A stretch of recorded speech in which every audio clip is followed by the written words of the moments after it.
एक जमाना था जब हम लोगों ने देखा है कि नेता स्कूटर पर बैठ के, रिक्शा पे बैठ के चल देते थे कार्यकर्ताओं का काम कराने के लिए।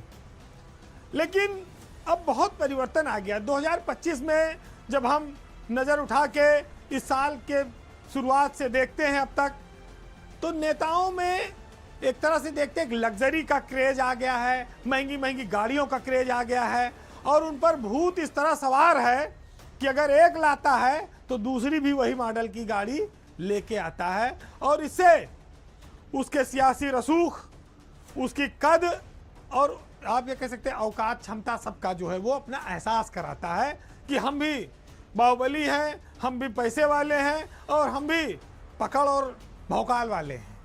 तो ये जो उत्तर प्रदेश में इन दिनों गाड़ियों का क्रेज शुरू हुआ है, उसमें पैसा पानी की तरह बहाया जा रहा है, क्योंकि इन दिनों नेताओं की एक गाड़ी बहुत पसंदीदा बन गई है, वो है लैंड क्रूजर। लैंड क्रूजर गाड़ी की जो शुरुआत है वो 3 करोड़ रुपए से है। अब जिसको दबंग कहते हैं, बाहुबली समझते हैं, जो पिछले 5-7 सालों से फॉर्च्यूनर से चल रहे थे, वो सब अब लैंड क्रूजर ला रहे हैं। अभय सिंह विधायक हैं, दूसरी बार बाहुबली है, लैंड क्रूजर है, और भैया को बहुत बहुत मुबारकबाद लैंड क्रूजर खरीदने के। सोशल मीडिया पे सब चलता रहता है। धनंजय सिंह ने अभी लैंड क्रूजर ली है, अभिजीत सांगा के पास भी लैंड क्रूजर अभी आई है, दिवाली पहले बैठे हुए हैं गाड़ी में किसी अपने दोस्त के साथ। राकेश सिंह गौरीगंज विधायक, उन्होंने भी लैंड क्रूजर खरीद ली। अंकुर राज तिवारी का सोशल मीडिया पर चल ही रहा है। जो लोग फॉर्च्यूनर में चलते थे, वो भी काफ़ी महंगी गाड़ी थी, 50 लाख के लगभग गाड़ी आती है, 60 लाख की, अब वो सब लैंड क्रूजर की ओर शिफ्ट हो रहे हैं। यानी कि 50-60 लाख से सीधे 3 करोड़ पे। भाई ब्रिजभूषण है, राजा भैया है, प्रमोद तिवारी हैं, ये तो सब पहले से नेतागिरी में रहे, मालदार आदमी हैं, ये खरीद सकते हैं, एक नहीं 2-4 खरीदें। लेकिन जो पहली बार दूसरी बार विधायक बने हैं, वो भी लैंड क्रूजर का अब शौक फरमाने लगे हैं। तो जो फॉर्च्यूनर एक 5-7 साल से नेताओं की पहली पसंद थी, मंत्रियों की, सांसदों की, अब वो सब लैंड क्रूजर पर शिफ्ट हो रहे हैं।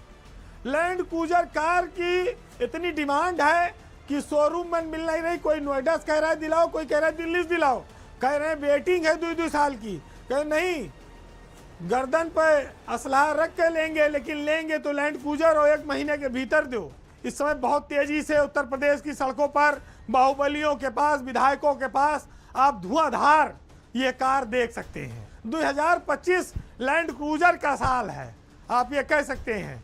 वैसे तो गाड़ी हर कोई खरीदता है भाई, कोई धनतेरस पे, त्योहार पे खरीदता है, कोई शादी ब्याह खरीदता है, कोई बुरी बात नहीं।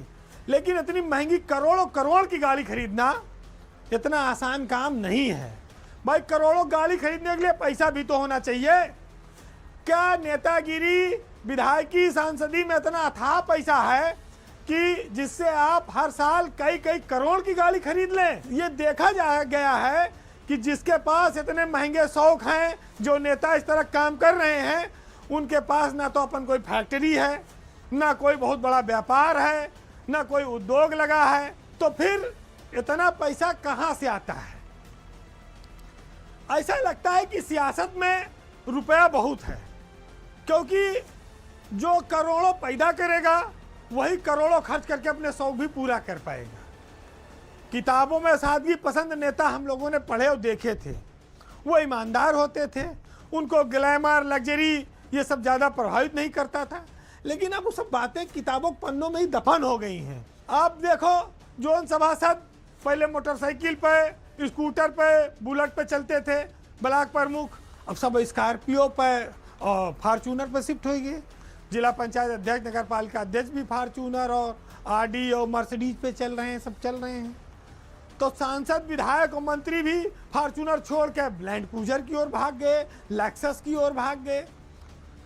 हमारे इस देश में इस चमक दमक से अलग भी एक दूसरी तस्वीर भी है, जिसमें आप ये देख सकते हैं कि एक और लैंड क्रूजर चल रही है, तो दूसरी ओर इस देश की जनता ईएमआई और टैक्स भरते भरते परेशान है, मरी जा रही है। बस आप यही कह सकते हैं कि इसी तरह से जो एक फासला है गरीबी और अमीरी के बीच का, वो हम लैंड क्रूजर के रूप में देख सकते हैं। लेकिन हमारे नेताओं को हर व्यवस्था में संतुलन साधना आता है और इसी संतुलन के दम पर वो भारत को चौथी से तीसरी बड़ी अर्थव्यवस्था बनाने की ओर अग्रसर है।